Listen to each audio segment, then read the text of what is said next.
ఒక విషయాన్ని జ్ఞాపకం చేసుకోవాలి. ఎందుకంటే మన దైనందికమైన జీవితాల్లో మన సమస్యలు, మన శోధనలు, మన విపత్తుల కంటే దేవుడు చాలా గొప్పవాడు. ఆ విషయాన్ని మనం బాగా జ్ఞాపకం చేసుకోవాలి. ఎందుకంటే దేవుడికి తెలియకోకుండా, దేవుడికి కనిపించుకోకుండా నీ దగ్గరికి కానీ ఏ సమస్య, ఏ విపత్తు, ఏ శోధన కూడా రాదు. ఈ యొక్క సత్యాన్ని మనం బాగా జ్ఞాపకం చేసుకోవాలి. అయితే మొట్టమొదటిగా దేవుడు ఈ లోకంలో కొన్ని ప్రాముఖ్యమైన విషయాలు నీ జీవితంలో ఉండాలని ఆశపడుతున్నాడు. ఏ వ్యక్తి జీవితంలో అయితే ఆ యొక్క ప్రాముఖ్యమైన విషయాలు ఉంటాయో అవి నిన్ను ఇంకా ఆధ్యాత్మికంగా నిలబెట్టేటట్టుగా చేస్తాయి. మీకు ఒక చిన్న ఎగ్జాంపుల్ చెప్తాను. ఇప్పుడు యేసుక్రీస్తు వారితో పేతురు గారు ఉంటున్నారు కదండి. 3.5 సంవత్సరాలు ఉన్న తర్వాత పేతురు గారితో యేసుక్రీస్తు చక్కగా మాట్లాడతారు. పేతురు, నీవు నన్ను ఎరగవని 3 సార్లు బొగ్గుతావు. చాలా జాగ్రత్తగా వినాలి. అంటే ఈరోజు నీవు భక్తి చేయడం ఎంత ఇంపార్టెంటో ఆ భక్తిలో నువ్వు యేసుక్రీస్తు వారితో అంత కట్టపడి యేసుక్రీస్తు వారితో జీవించడం కూడా అంత ఇంపార్టెంట్. ఈ సత్యాన్ని మీరు బాగా జ్ఞాపకం చేసుకోవాలి. చాలా జాగ్రత్తగా వినండి. వెళ్తున్నప్పుడు అక్కడ ఏం జరిగిందంటే, అయ్యా నువ్వు అలా అంటావు, 3 సార్లు బొగ్గుతా అంటున్నావు, నా ప్రాణము పోయినా ఆ పని చేయను. గుడ్, బాగుంది. అంటే దేవుడు దానికి అప్రిషియేషన్ గా బాగుంది. అయితే వెంటనే ఆ యొక్క వాళ్ళు వెళ్ళిన తర్వాత వెంటనే అయ్యి నువ్వు యేసుతో ఉన్నవాడిగా, యేసు తెలుసుగా అంటే నాకు యేసెవరో తెలియదు. అలా 3 సార్లు అతను బొగ్గినప్పుడు ఆ కోడి ఏం చేసిందంట, కూసింది. వెంటనే యేసుక్రీస్తు వారు ఎవరో చూశారండి, పేతురు చూసినప్పుడు గుండెల్లో బాదుకొని ఏం చేశారంట, ఏడ్చారు. అంటే ఇక్కడ ఏం అర్థమవుతుందంటే, యేసుతో లేవా, ఉన్నావు, యేసుతో జీవించలేదా, జీవించావు, యేసుతో అద్భుతాలు చూడలేదా, అన్నీ చేసావు. కానీ యేసుని నీ జీవితంలో పరిపూర్ణంగా ఆహ్వానించి నీవు ఆయన కొరకు నిలబడడం వేరు. అంటే యేసుతో ఉండడం వేరు, యేసుతో నడవడం వేరు. యేసుని నీ జీవితంలోకి ఆహ్వానించి నేను పూర్తిగా యేసయ్య కంట్రోల్ చేసేటట్టుగా నువ్వు జీవించడం వేరు. ఈరోజు మనం ఏంటంటే భక్తిలో మనము ఆ విధంగా జీవించలేకపోతున్నాం. యేసుని మన జీవితాల్లో కంట్రోల్ చేసేటట్టుగా, యేసు ఏది చేయమంటే అది మన జీవితంలో చేసే విధముగా మనం ఏం చేయలేకపోతాం, ఉండలేకపోతాం. ఈ సత్యాన్ని మనం ఏం చేసుకుంటే జ్ఞాపకం చేసుకోవాలి. అంటే స్కూల్కి ప్రతి ఒక్కరు వెళ్తారు, అది ఇంపార్టెంట్ కాదు. మాస్టర్ గారు చెప్పింది జాగ్రత్తగా విని మార్కులు తెచ్చుకోవడం చాలా ఇంపార్టెంట్. అంతే కదా. దైవ సేవకుడు వాక్యం చెప్తున్నప్పుడు మీరు వాక్యము వినడం ఎంత ఇంపార్టెంట్, వాక్యము దాని ప్రకారంగా జీవించడం ఎంత ఇంపార్టెంట్, దాని ప్రకారంగా జీవించడం ఎంత ఇంపార్టెంట్. సమస్యలు వచ్చినప్పుడు నువ్వు నిలబడి జీవితం సాధించడం కూడా అంతే. అర్థమవుతుందా? నువ్వు నాకు తెలియదా యేసుక్రీస్తు వారు? తెలీదండి, తెలుసు. అయితే ఒక్కొక్కసారి కొన్ని సమస్యలు, శోధనలు, విపత్తులు నేనేం చేస్తాయంటే బలహీన స్థితిలో తీసుకెళ్తున్నప్పుడు ఆ పరిస్థితుల్లో నీ భక్తి నేనేం చేయబడాలి, బలంగా నిలబెట్టగలగాలి. అయితే ఒక 5 విషయాలు మేము ముందు నుంచి చాలా ఆశపడుతున్నాను. ఈ 5 విషయాలు కూడా మీ జీవితంలో మీరు నెరవేర్తించగలిగినట్లయితే దేవుడు మీ జీవితంలో గొప్ప కార్యాలు జరిగిస్తాడు. అందుకని మరొకసారి చెప్తున్నాను, దేవుడు సన్నిధికి రావడం ఎంత ఇంపార్టెంట్, దేవుడి సన్నిధిలో నేర్చుకోవడం కూడా అంతే ఇంపార్టెంట్. నేర్చుకోవడం ఎంత ఇంపార్టెంటో దాని ప్రకారం జీవించడం ఇంపార్టెంట్. అలాగా ఒకవేళ సరిగా అవి నేర్చుకుని దాని ప్రకారంగా జీవించకపోతే ఎంత అందుకని చూడండి, పేతురు 3.5 సంవత్సరాలు భక్తి చేశాయి. కానీ ఆ భక్తి నేల మీద అంటే బూడిదలో పోసిన ఫైనల్గా నువ్వెవరో నాకు. కానీ ఒక మాట చెప్తున్నాను, బాగా జ్ఞాపకం చేసుకొని, అదే పేతురు 120 దినాలు ఏక మనసుతో ఏకాత్మతో ప్రార్థన చేసినప్పుడు దేవుని శక్తి అతని మీదకి దిగినప్పుడు, ఒకసారి వాక్యం చెప్పినప్పుడు 3,000 మంది రక్షణ పొందారు.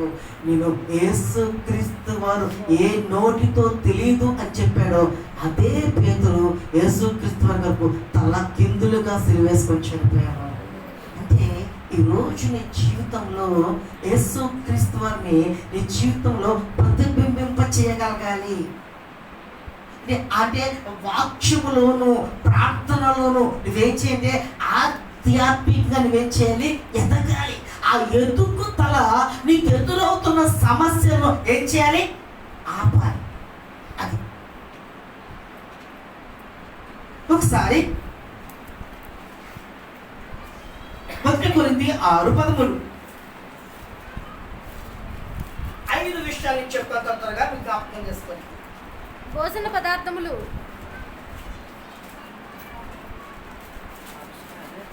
కొరింథీయులకు రాసిన మొదటి అపోస్తలుడైన పౌలు గారు కొరింథీయులకు రాసిన మొదటి పత్రిక 16వ అధ్యాయము 13వ వచనం ఏం చెప్పారమ్మా?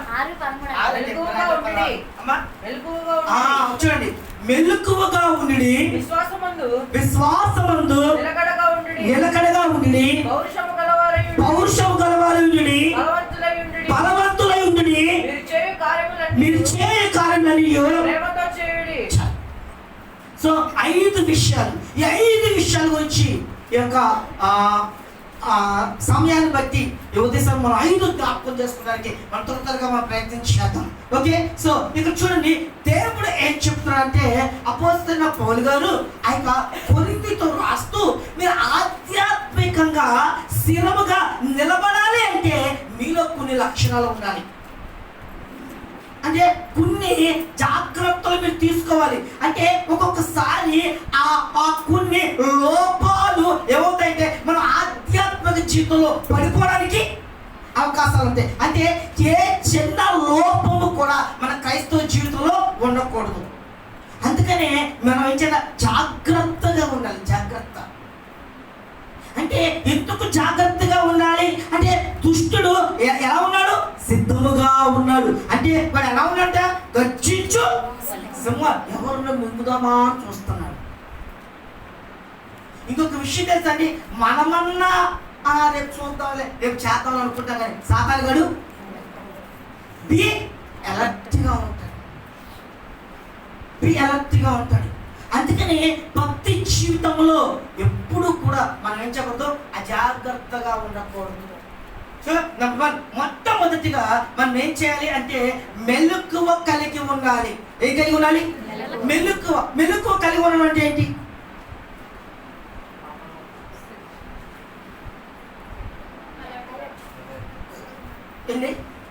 ఎలక్టివ్. Okay, elective, good. ఇంకా అప్రమత్తం, ఇంకా నేను వస్తాను మెలకుగా ఉండంటే ఎదురు చూడు, వేచి చూడు. ఓకే, ఇవన్నీ ఉంటాయి. అయితే ఇక్కడ వాక్యాన్ని బాగా జ్ఞాపకం చేసుకుంటే మెలకువ అంటే ఏమిటంటే దేవుడు ఏదైతే నీకు చెప్పాడో అందులో జాగ్రత్త కలిగి ఉండు. అంటే ఏ మాత్రము అజాగ్రత్తగా ఉన్నా ఆ అజాగ్రత్త నీ జీవితంలో ఆ తీరని నష్టాన్ని కలగజేస్తుంది.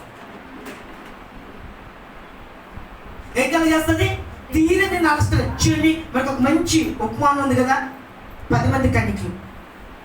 కానీ ఈ కన్యకలు ఏం చేశారంట, దివిటీలు పట్టుకున్నారంట, అందరు నూనె పట్టుకున్నారంట. అయితే ఆ దివిటీలు ఏం చేస్తాయంట, వెలుగుతున్నాయంట, బాగుంది. కానీ పెళ్లి కుమారుడు రాకడమేందండి, ఆలస్యమైంది. ఆలస్యమైనప్పుడు ఇద్దరు కునికారంట. ఆ బోర ఊదగానే ఇద్దరు ఒక అందరూ లేచారంట. అయితే అందులో 5 వెలుగుతున్నాయంట, 5 ఏమైపోయారంట. అంటే ఇక్కడ ఏమి జ్ఞాపకం చేసుకోవాలి మనం, సిద్ధపాటు. అంటే మెలకువ ఏం కలగజేస్తుంటే సిద్ధపాటును కలగజేస్తుంది. అంటే ఎంత మాత్రము కూడా నీలో బద్ధకము కానీ సోమరితనం కానీ అజాగ్రత్త కానీ ఎంత మాత్రం కూడా క్రైస్తవులు మన జీవితంలో ఉండడానికి వాక్యం చదవాలి, ప్రార్థన చేయాలి, ప్రార్థన చేయాలి. అందుకనే నియామక కూడికలు అంటే బుధవారం, శుక్రవారం ఇలాంటి కూడికల్లో నువ్వు ఖచ్చితంగా ఏం చేయాలి, రావాలి. చాలా మంది గృహాల్లో ఉండి కూడా రావట్లా, కుదిరి కూడా రావట్లా. ఏముందలే ఒక ఆదివారం వెళ్తే. చూడండి, ఒకటి జ్ఞాపకం చేసుకోండి, మీ పనుల్లో మీరు ఎంతన్నా అలసిపోతారు, కానీ దేవుడు సన్నిధికి వస్తే మాత్రం మనం ఏం చేయమని అలసి. అంటే నీలో ఏముండకూడదంటే ఆ యొక్క బద్ధకం ఉండకూడదు, ఆ నిర్లక్ష్యపు వైఖరి ఉండకూడదు. అందుకని చూడండి, ఒక మాట మీకు నేను చెప్తా. వాళ్ళంట ఆ నిప్పు కాకుండా ఏం చేశారంట, వేరే నిప్పు తీసుకొచ్చారంట కదండి. ఏమైపోయారు వాళ్ళు? కాలి మసిలిపోయారు. వచ్చా ఏముందిలే అని చెప్పి ఏం చేశాడు, మందసాన్ని పట్టుకున్నాడు. ఏమైపోయాడు? చనిపోయాడు. అందుకనే దేవుడు పనిని అశ్రద్ధగా చేయవాడు ఏంటి, శాపగ్రస్తుడు అవుతాడు. జాగ్రత్త. అంటే నువ్వు మెలకువ కలిగి ఉండాలి. ఎంత మాత్రము కూడా మన జీవితంలో అంటే మెలకువ లేని మన జీవితాలు ఏం చేయకూడదు, ఉండకూడదు. అంటే చూడండి, కావలి వాడు చూడండి ఆ యొక్క మెలకువ వెలుగు కోసం ఏ విధంగా అయితే మెలకువ కలిగి ఉంటాడో ఆ విధంగా మనం ఏం చేయాలి, మెలకువ కలిగి ఉండాలి. అప్రమత్తంగా ఉండాలి, అప్రమత్తంగా జాగ్రత్తగా ఉండాలి. ఇవన్నీ కూడా మన జీవితాల్లో. అందుకనే నా ప్రియ సహోదరి, నా ప్రియ సహోదర, ఈ ఉదయ సమయంలో మరొక్కసారి మీరు ఏం జ్ఞాపకం చేసుకోవాలంటే, మీరు మీ కుటుంబ విషయంలో ఏం చేయాలంట, జాగ్రత్తగా కలిగి ఉండాలి. అందుకనే తిమోతి, నీ యవ్వనాన్ని బట్టి ఎవ్వరు కొన్ని ఏం చేయదు, తృణీకరించొద్దు. అంటే ఏంటంటే మెలకువ. ఇక్కడ ఒక మాట నేను చెప్తాను. సౌలుకి అబ్యాతారు అనే అతను ఏం చేస్తాడంట, సంరక్షకుడుగా ఉంటాడు. అయితే సౌలు నిద్రపోతాడు, అబ్యాతారు ఏం చేస్తాడు, కాపలా కాయాలి. అయితే ఈ లోపల అబ్యాతారు కూడా ఏం చేస్తాడు, నిద్రపోతున్నాడు. వెంటనే సౌలు వాళ్ళు వెళ్ళి ఆ యొక్క ఏం చేస్తాడు, వీటిని తీసుకొని అబ్యాతారుని లేపుతారు. అక్కడ చూడండి, బాగా జ్ఞాపకం చేసుకోండి. నీవు సౌలుకి ఏం చేయాలి, కాపలా కాయాలి. కాపలా కాస్తున్నా నీవు ఏం చేస్తావని నిద్రపోతున్నావు. కనుక ఏమొచ్చాడు, దుష్టుడు ఏం చేశాడండి, దుష్టుడు వచ్చి మరి సౌలును, అంటే సౌలు మిమ్మల్ని చంపేసేవాడు కదా, కానీ దావీదు ఏం చేస్తాడంటే, నువ్వు అభిషేకం పొందిన వ్యక్తి కనుక నేను ఏం చేయను, అందుకనే చూడండి యోబు చెప్తున్నాడు, ఆయన రేయి మొదటి జామును లేచి వేకువనే లేచి తన బిడ్డల కొరకు ఏం చేశాడంట, ప్రార్థన చేశాడు. ఇంకా కొద్దిగా పడుకుంటాను, ఇంకా కొంచెం తర్వాత అది ఇవన్నీ కూడా ఏం చేయాలండి, అలాంటివి మనకి ఉండకూడదు. ముఖ్యంగా ఎవరి బిడ్డలు చాలా జాగ్రత్తగా మనం ఏం చేయాలి, ఉండాలి. నా ప్రియ సహోదరి, నా ప్రియ సహోదరు, వేకువ అంటే చూడండి, మెలకువ. చాలా జాగ్రత్తగా ఉండాలి. అక్కడ ఆ మాట మళ్ళీ ఒకసారి చెప్తాను, మెలకువగా ఉండు. అందుకనే ఇప్పుడు యేసుక్రీస్తు మీరు మెలకువగా ఉండని చెప్పి అక్కడికి వెళ్ళారు, ప్రార్థన చేయడానికి వెళ్ళారు. కానీ వీళ్ళు ఏం చేస్తారు, నిద్రపోతున్నారు. అక్కడ ఏం చెప్పాడు, మీరు శోధనలోకి ప్రవేశించకోమని. అంటే ఏం చేయాలి, ఈ మెలకువ ఉండి నువ్వు ప్రార్థన చేసినప్పుడు ఆ ప్రార్థన నిన్ను కానీ, నీ పిల్లలు కానీ, నీ భర్తను కానీ, నీ భార్య కానీ, నీ కుటుంబాన్ని కానీ శోధనలోకి వెళ్ళకోకుండా ఏం చేస్తుందా, కాపాడుతుంది. ఆ మెలకువ కలిగిన ఆ జీవితం. అంటే మెలకువ అంటే ఎలర్ట్, సిద్ధపాటు కలిగి ఉండడం. అర్థమవుతుంది? అంటే మెలకువ అంటే ఏంటి, సిద్ధపాటు. అని ఎప్పటికప్పుడు కూడా మనం ఏం కలిగి ఉండాలి, సిద్ధపాటు కలిగి ఉండాలి. ఇప్పుడు ఎంతమంది మనం కరెక్ట్గా దేవుడి సన్నిధికి కూర్చొని చెప్పండి, నువ్వు వచ్చినప్పటికి ఏమైపోయినాయి, పాటలు. మొదటి ప్రార్థన అయిపోయింది, పాటలు అయిపోయినాయి, ఆరాధన అయిపోయింది. మనం వచ్చి ఏం చేస్తాము,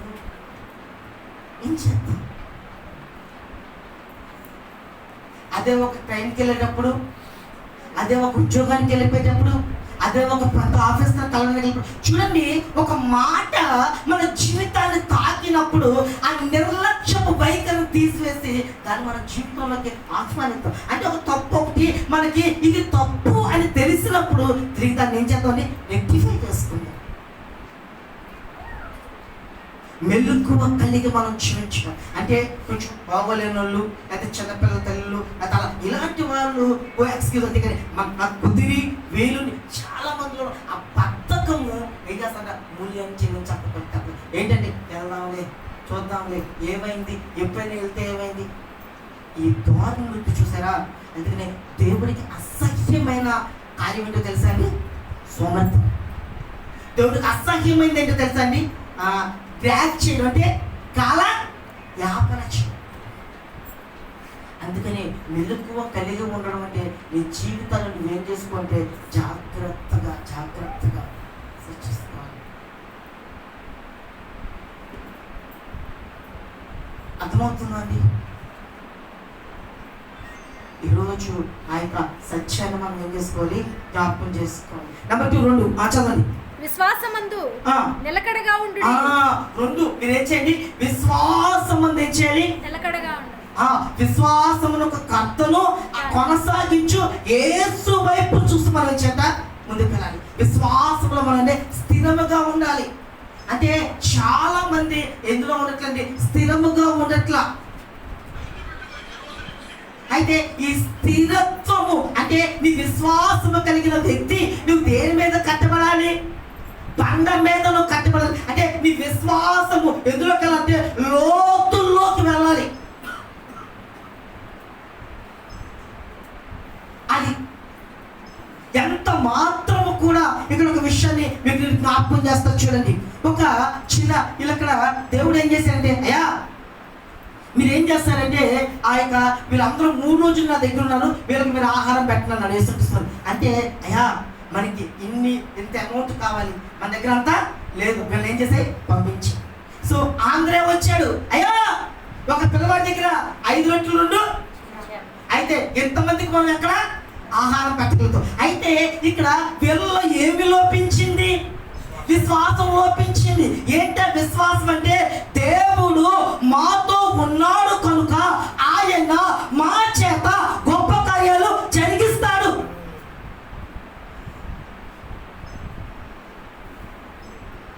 అందుకనే నీకు దేవుడు ఏదైతే చెప్పాడో అది నువ్వు చేసినప్పుడు దాని విషయంలో దేవుడు, అందుకని దేవుడు అంటే మీరు పంక్తులుగా కూర్చోండి.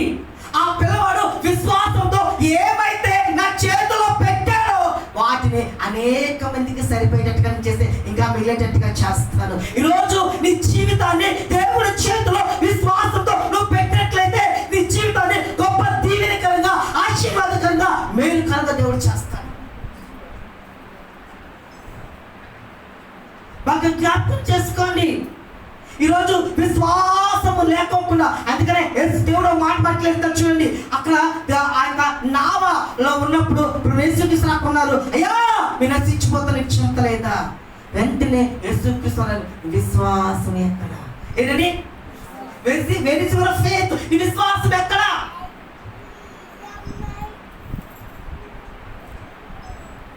నమ్ముట నీ వలైతే నమ్మిన వారికి సమస్తము సాధ్యమే. ఈరోజు విశ్వాసంతో మనం ఏం చేయాలంట, కార్యం జరిగించాలి. అందుకని చూడండి, వచ్చిన పేతురు గారు చెరసాలలో ఉన్నారు. సంఘం అంతా దేంతో చేస్తుంది, ఆసక్తితో ప్రార్థన చేస్తుంది. బాగుంది. ఈ లోపల పేతురు గారు చేయగలుగుతున్నారు, తలుపు కొడుతున్నారు. రూతి అని చిన్నది ఏం చేస్తుంది అక్కడ, ఆ మాట, ఆ పేరు నాకు చాలా ఇష్టం. రూతి అని చిన్నది, అది పేతురు స్వరం. బాబా వీళ్ళు ఏం చెప్తున్నారు, చెరసాలలో ఉన్నాడు, చెరసాల నుండి బయట రావడం కుదురుతా అసాధ్యం కదా. కానీ వీళ్ళు ఏం చేస్తున్నారు, చెరసాలలో నుంచి విడుదల కావాలని ప్రార్థన చేస్తారు. ఏం చేస్తున్నారు, ప్రార్థన చేస్తారు. కానీ పేతురు వస్తే ఏం చేయట్లేదు కాదు, అది నిజంగా పేతురు స్వరమే అనగానే అక్కడ చూడండి రోది అని చిన్నది. ఈరోజు విశ్వాసంతో ప్రార్థన చేస్తాం, అదే చెప్తున్నా, విశ్వాసంతో ప్రార్థన చేస్తాం కానీ విశ్వాసంలో నిలబడలేము.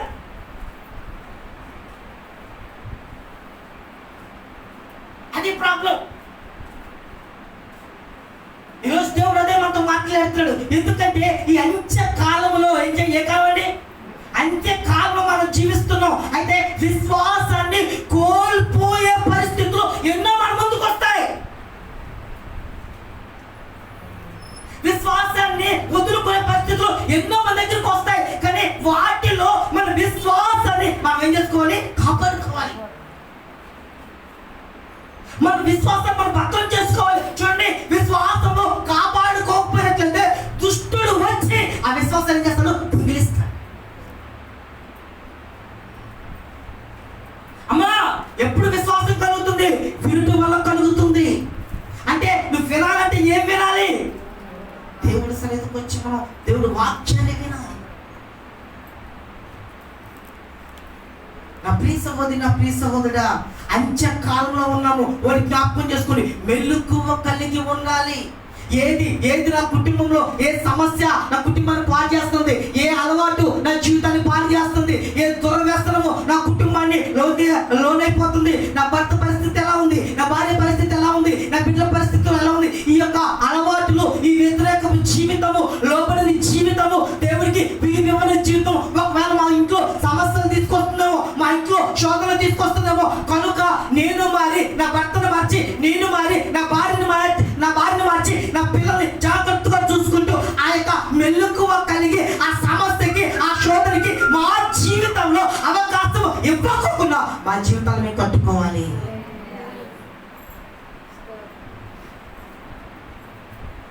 జాగ్రత్త. మరొకసారి చెప్తున్నాను, చాలా జాగ్రత్తగా వినండి. నువ్వెవ్వరైనా సరే దేవుడికి విలువ ఇవ్వలేని జీవితం నీదైతే నీ జీవితంలో ఆశీర్వాదాలు వచ్చుకోలేవు, ఇంక్లూడింగ్ నేనైనా సరే. నీ జీవితంలో దేవుడికి అందుకనే చూడండి, ఎంత మాత్రం కూడా లోపడిలో నీ జీవితం అలా ఉండకూడదు. ఇంకా ఇంకా ఇంకా ఇంకా కఠినము చేసుకునే మనసు మన జీవితంలో ఉండకూడదు. చూడండి, దేవుడు మనల్ని తప్పించాడే. దేవుడు ఎన్నో కార్యాలు, ఇలాంటి కార్యాలు నీకు గుర్తున్నప్పుడు నువ్వు ఆరాధించుకోకుండా ఉండలేవండి. ఇలాంటి కార్యాలు నీకు గుర్తున్నప్పుడు నువ్వు దేవుడు మహిమపరచుకోకుండా ఉండలేవు. ఇలాంటి మరణ పడకల మీద ఉన్న నిన్ను, నీ భర్తను, నిన్ను, నీ భార్యను, నీ పిల్లల్ని దేవుడు కాపాడినప్పుడు, ఆ యొక్క కరోనా కొన్ని భయంకర పరిస్థితుల్లో నేను లేవనెత్తినప్పుడు ఆ యొక్క దేవుడు నీకు చేసిన కార్యాలు బట్టి నువ్వు స్తుతించకుండా ఆరాధించుకోకుండా ఉండలేవు. అలా ఉంటున్నావు అంటే నీ హృదయం ఏమైపోయింది?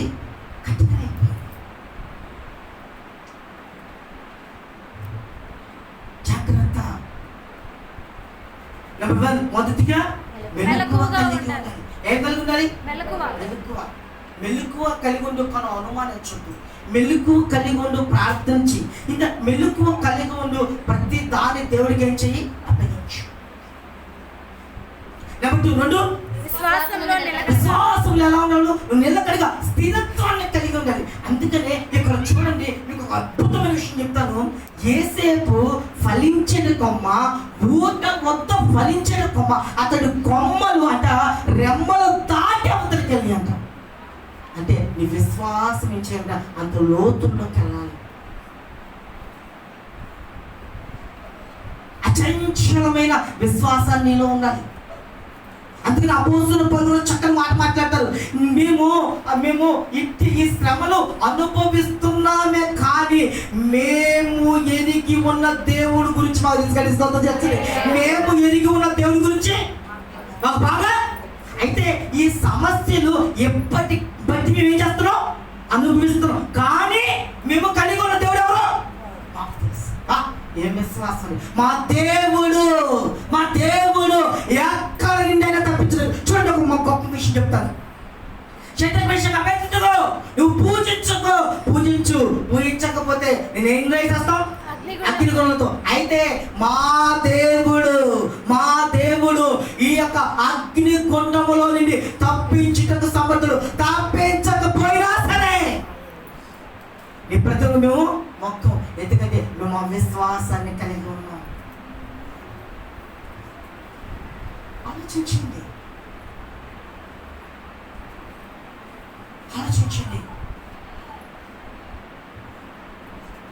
నెంబర్ 2 ఏంటంటే విశ్వాసం. దేవుళ్ళు ఎదగండి. ఎదగండి, ప్రార్థన చేయండి. విశ్వాసం ఎలా వస్తుంది? విశ్వాసం ఎలా వస్తుంది? వినాలి వినాలి. విశ్వాసం ఎలా వస్తుంది? నువ్వు ప్రార్థన చేయాలి. విశ్వాసం ఎలా వస్తుంది? దేవుడితో నువ్వేం చేయాలి? గోచారాలి. అది కుదుర్చుకోవాలి. వీళ్ళు చూసుకొని నువ్వేం చేయాలి? రావాలి. నెంబర్ 3, 3 ఒకరికి తిరిగి పౌరుషము గలవారై ఉండండి. ఎలా ఉండాలి? పౌరుషం ఎలా ఉండాలి? మన పౌరుషము ఎలా ఉంటుంది చెప్పండి? వ్యర్థమైన వాటి మీద వ్యర్థమైన వాటిగా ఉంటుంది.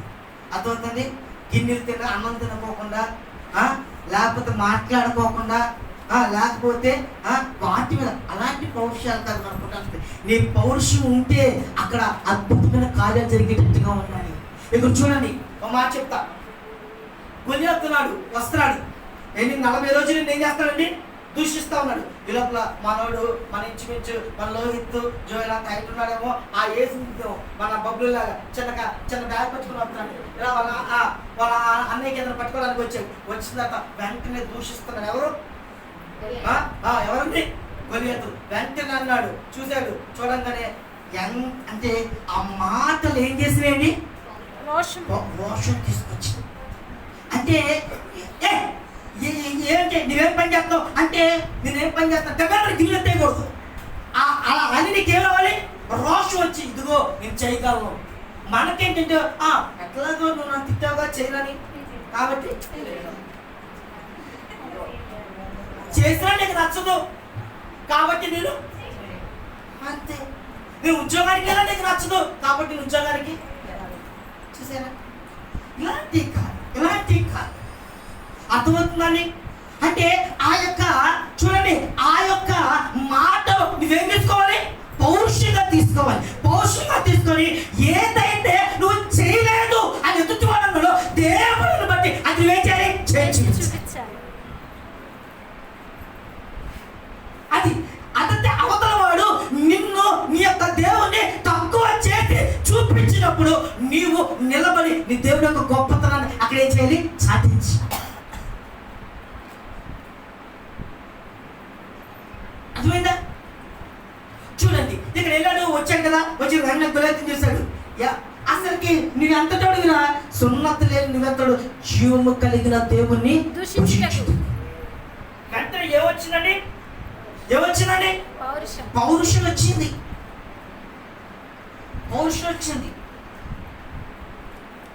పౌరుషం వచ్చి వెంటనే ఇక రాజుగారి దగ్గర తీసుకెళ్ళగానే రాజుగారు అనేసారు, నాకేం వద్దు అని చెప్పాక తీసుకోండి 5 రాళ్ళు తీసుకున్నాక ఆయన నిశ్చయముగా నీ తల నేనేం చేస్తాను? నరికి వేస్తాను. చూడండి, వెంటనే ఆ రాయితో కొట్టాడంట. ఒక అద్భుతం ఏంటంటే మొత్తం అంతా ఏమేశారంటే చిరస్తా అన్ని పెట్టారట. కానీ ఎక్కడైతే ఏం చేయండి, ఎక్కడైతే ఇక్కడ అతనికి లేదా గట్టిగా ఏం చేశాడ, ఇక్కడ చూసుకుంటూ పడిపోయారట. వెంటనే ఆడికా తీసి అన్న ఏం చేశాడ? అదే నీకు పౌరుషం వస్తుందా? మీ అమ్మలో మాట అన్నారా? బైబిల్లో ఒక మాట అది నువ్వేం తీసుకోవాలి? ఛాలెంజ్గా తీసుకోవాలి. ఇంట్లో పారిపోవడం, లేకపోతే ఇలాంటి పిచ్చి పనులు చేయకూడదు. అర్థమవుతుంది? ఇలాంటి చేయకూడదు. ఒక సవాలుగా తీసుకోవాలి. మొత్తం అప్పు చేసుకొని ఇదే మాట ఏలియా చేశాడుగా. ఏలియా, నువ్వు మేమందరూ రండి, నిజమైన దేవుడు పైలా యెహోవా మనం చేద్దాం, చూసుకుందాం. 850 మంది వచ్చారండి. మీ అందరూ ఒక పక్క, నేను ఒక పక్క. అంటే ఏలియా ఏం చేస్తాడు? రోషముతో ప్రభువా ఇక్కడ వీళ్ళందరూ చూసేటట్టుగా యజ్ఞం కురిపించండి. దేవుడు ఏం చేస్తాడు? అందుకనే దేవుడు కొడుకంట రోషము కలిగి నిలబడినప్పుడంట దేవుని పక్షముగా గొప్ప కార్యాలు జరిగిస్తాడంట, నేను బలపరుస్తాడు. అయితే ఆ రోషము దేని కొరకై ఉండాలి? మంచిగా ఎలా ఉండాలి? మంచిగా. అమ్మను సాధించడానికో, అత్తను సాధించడానికో, లేదా ఆయన్ని సాధించడానికో, ఆదిని సాధించడానికో ఆ రోషము నుంచేంత నిన్ను నువ్వేం చేసుకోవాలి? ప్రూవ్ చేసుకోవడానికి. దేనికి? ప్రూవ్ చేసుకోవడానికి ఏం చేయాలి? ఉపయోగించాలి. అర్థమవుతుందండి. అందుకని చాలా మంది ఏమో నాకు అన్నయ్య ఉన్నప్పుడు చెప్తారు, వాళ్ళు కొద్దిగా తిడితే ఏమన్నా అమ్మాయి ఏమైనా చేసుకున్నదని. ఏమవుదు, తిట్టండి. తిట్టే ముందు దేవుళ్ళో పెంచి తిట్టండి, వాళ్ళు భయం వచ్చింది. కొట్టండి, ఆ కొట్టే ముందు దేవుళ్ళో పెంచి కొట్టండి. ఆ వాక్యం ఆ వ్యక్తులను ఏం చేస్తుందంటే గద్దిస్తుంది, ఏదైనా చేసుకోవడానికి. అర్థమవుతుందండి? చూడండి, మనుషులు మారేరేమో కానీ వాక్యం మారలా. వాక్యం ఆధారంగా దేవుడు మారలా. కనుక దేవుడిలో నువ్వు గద్దించినప్పుడు ఖచ్చితంగా అక్కడికి ఏమవుతారు? లోపల. అర్థమవుతుందని? ఏముండాలి మనకి? ఏముండాలి? పౌరుషం. పౌరుషం. మీ దేవుడు చూసారా? 850 మంది అక్కడ ఏం చేశాడండి? హతము చేశాడు. ఓ మాట, హతం చేశాడు, బాగుంది, చక్కగా ఉంది. ఈ లోపల ఎవరు వచ్చారు? ఎజ్బేల్ వచ్చింది.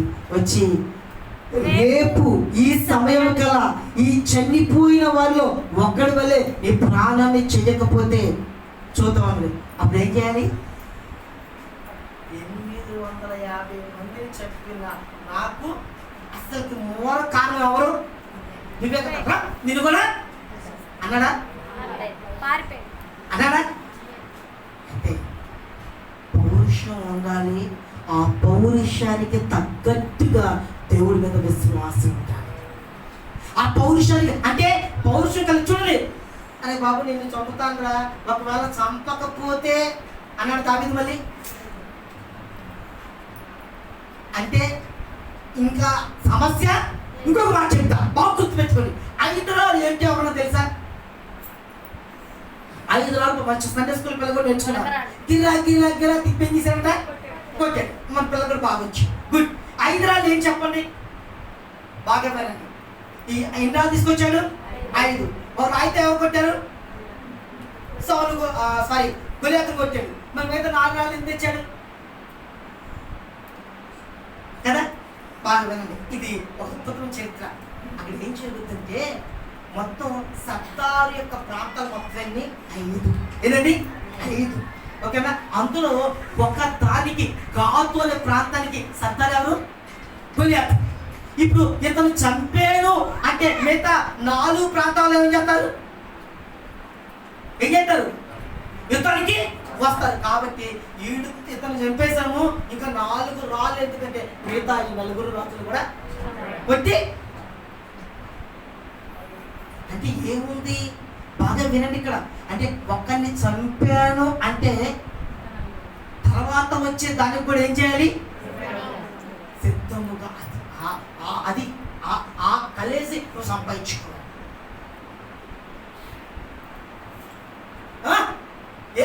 అలాగే 10th ఏంటి, ఎంసెట్ ఏంటి, డాక్టర్ ఏంటి, ఇంజనీర్ ఏంటి, నా దేవుడితో ఉంటే ఏదైనా కొట్టేస్తాను. అవును. అంటే నీ దేవుడు బలమైన వాడు కాబట్టి నువ్వు ఎక్కడైనా నంబర్ 1గా ఉండాలి. నీ దేవుడు శక్తివంతుడు కాబట్టి ఎక్కడున్నా మొదటి స్థానంలో ఉండాలి. ఎవరి మీద ముఖ్యంగా మీరు బాగా జ్ఞాపకం చేసుకోవాలి. బాగా జ్ఞాపకం చేసుకోవాలి. మీరు బలవంతుని చేతిలో బాణముల వంటి వారు. బలవంతుడు ఎవరు? దేవుడు. బాణాలు ఎవరు? బాణాలు ఎవరు? నేనే. అంటే ఒక్కసారి బాణం వేసుకుంటామంటే మనం చూసే ఎగ్జిబిషన్లోకి వాడు 10 రాళ్ళు ఎత్తాడు. 10 రాళ్ళు ఒకడకూడదు. మన గురి బాగుంది కదండి, అంతే కదా. కానీ దేవుడు అంట బలవంతుడు చెయ్యంట మీరు ఎలాంటంట అంటే ఒక్కసారి బాణాన్ని వదిలేడు అంటే అది ఎక్కడ తగులుతుంట?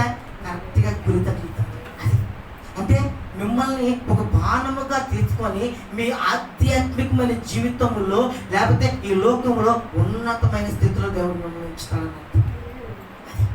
దేవుడి మీద ఆధారపడండి. మీరు ఎలా ఉండండి? మీ రోషాలు పనికిరాని వాటి వైపు ఉంచుతుంది. ఏడవడాలు ఏదో ఇలాంటివి చేయకూడదండి. అంటే ఒక అన్నారు అంటే నన్ను ఎందుకు అన్నావు అన్న ఆ మాట తీసుకొని దాని కొరకు నిలబడి జీవించు. అది ఒకవేళ నువ్వు మంచి పని చేస్తావు, నువ్వు బాగున్నావు, అయినా నేను అన్నాను, అయినా సరే పట్టుదలకి వెళ్ళి ముందుకు. అది నెంబర్ 4 4 చదవండి. నెంబర్ 1 మొదటి, ఓకే, నెంబర్ 2 2, నెంబర్ 3 3, పౌరుషము నెంబర్ 4 4. మీరేం చేయండి? బలవంతులై ఉండండి. ఇది ఏ బలం అండి? ఏ బలము? ఈ లోకానుసారమైన బలము కాదు. అంటే మీరు దేవుడి దృష్టిలో మీరు ఏం చేయండి? అంటే మీరు దేవుడి దృష్టిలో మీరు బలవంతులై ఉండండి. అపవాదులు ఏం చేయండి? ఎదిరించి బలము కలిగి ఉండాలి. బాగా జ్ఞాపకం చేసుకోండి. దేవుడితో మీరు జీవించినప్పుడు మీరు ఏం చేస్తారంట? బలము కలిగి ఉంటారు. ఆ బలము ఈ లోకానుసారమైన అన్నిటిని కూడా జయించే శక్తిని దేవుడు మీకు ఇస్తాడు.